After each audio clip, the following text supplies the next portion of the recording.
This Greg Kelly, he's the son of the New York police commissioner, and he was one of the anchors on Good Day New York.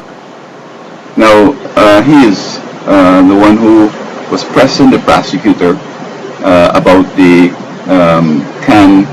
IMF chief's alleged rape case. He thought that they weren't vigorous and they should have taken him to trial. I'm not sure what was his agenda. However, not necessarily that it's karma, because I mean, many times you speak out against things, you have to, but it doesn't necessarily mean everybody speaks out against something. It's their little hidden agenda or their little hidden sin or a little hidden little pet peeve or whatever. And so he now is charged with rape, and I'll ask the prosecutor to proceed. Now, in my opinion, these are two different cases. Here is Can, and the evidence, as the prosecutor said, don't support beyond a reasonable doubt. Apart from the woman's credibility as to whether she's speaking the truth, well, that's the whole case. But the whole events, the series of events don't seem to coincide and seem to work as is said. An old man just coming out to the bathroom, seeing her, and getting into a sex mood right away. I mean, that's funny. She has to be doing a whole bunch of playing with this man's stuff and all that to get erection, etc.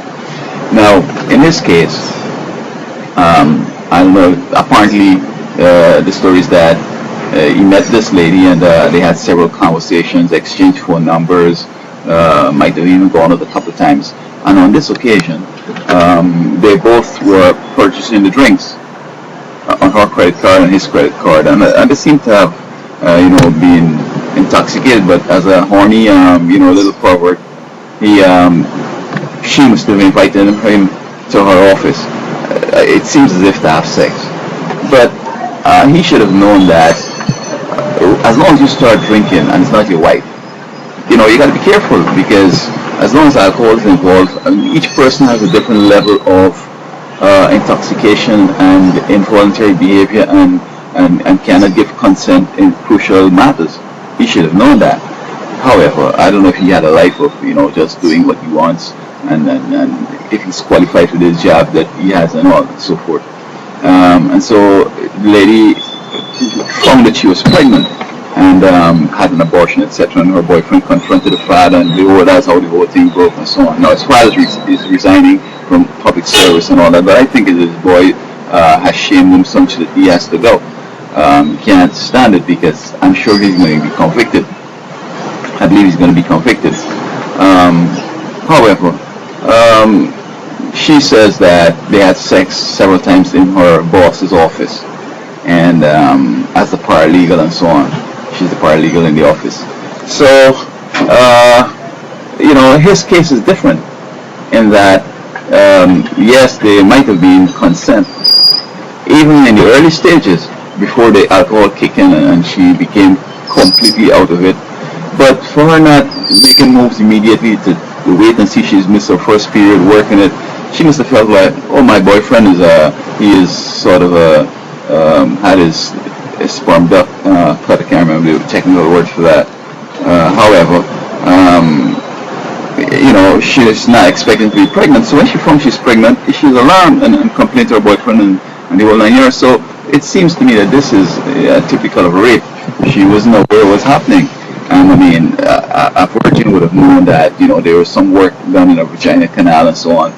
But where she has a boyfriend, I mean, I don't know if whether you could know if it was last night or whenever. I mean, there's some sensation there and so forth. So she probably didn't remember this guy and the whole affair. And so she's claiming rape. Now, I had a similar experience like this. I was in California, and they're trying to lock me up every time. So I'm going down the road, and this woman's placed as if she's staggering. I see the game, and she's staggering. So I reversed and said, "What's happening, ma'am?" So you need to ride somewhere or what? She said, "Yeah." She's going like 85 streets away from where she was, or 90 streets, because I was going in California in the desert in Lancaster. I was going to sleep in the Walmart with my van and so forth. So I said, okay, let me take you now. We went beyond the street that I normally turn, and we turned to the right, And there was an accident and the sheriff were investigating, and I knew the radio is busy. And when I passed in, the sheriffs are watching it in my van. So I said, oops. I mean, my suspicion is that this is a game. That she smells this alcohol. She don't seem to be that drunk, and so on. I've already made a decision in my mind that there's not going to be any sex here, period. So I'm going over. I passed them. I turned back on the same street I should have been going on. And I see a line of cars following me. Now, when I reached a certain intersection, about the 25th Street or so, I made a U-turn. And these cars went in all directions. Some went straight, some went to the right, some went to the left. I don't see anybody turn back to follow me as such, except they turned back elsewhere and came back. So I went to the Walmart parking lot and parked where I normally be. So she said, I really need to go, she and her boyfriend had a dispute and she wants to see if she could make up with him and so forth and so on. So I took her up to this 100th Street. When we reached there, we had to go again to the left, going east. So when I reached the place, now she says, here, I said, okay, go ahead. No, I said, no, I'm not going anywhere. I'm going to leave you here. Go and knock and see if he's there. So you knock, she walk around, he's not there. I said, well, let's go. Let's wait a little more. Wait, he's come. Let's go. Because I'm not going to leave her there. Because if I leave her there, they have her come in my van. They kill her or she just take a new ID and go on somewhere. They're going to charge me with disappearance of the body in the whole 9 yards, right? Or murder and all that kind of stuff. So she came in the van and I took her back to where I met her, to the Walmart. So she said, hey, drop me in the back to my friend. I ain't going nowhere else. I'm stopping right here. I'm not going anywhere else. As a matter of fact, before we went back, she said she wanted to use the bathroom. Well, I had a bucket in my van that I used. She went in the bucket and she's falling down. I mean, here's this woman, she has her pants off and she's falling, down and playing drunk and all this thing. I mean, an idiot might pass his hand by her little vagina and all this stuff. I ain't touching her. I just held her on her arm, put her back on, went back and sit down in front. She did what she had to do. She came back up front and so forth.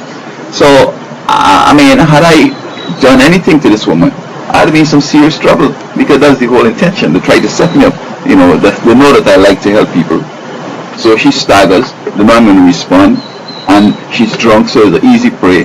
But I don't go out like that. I mean, I don't find, conversation with women and going to the next level is a difficult thing, so I don't see, and I don't find crime as being enthralling and thrilling, and I don't feel that, forcing women into things is kind of fun.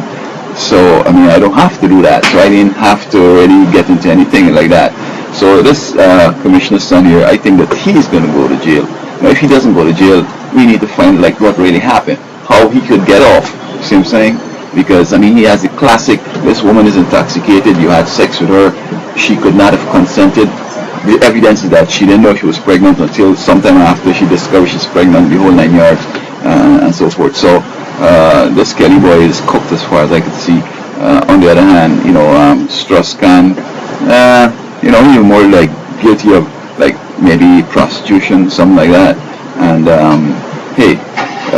in these hotels you have these women who will, do stuff and help out people and so forth. So I think there are two different cases. He was pressing for this guy to be prosecuted. I'm not pressing for any prosecution, not that I'm doing anything like that, raping women. But I think that, basically they should go to trial and let me see how this one is going to play out. His father is already the first casualty. He had to quit.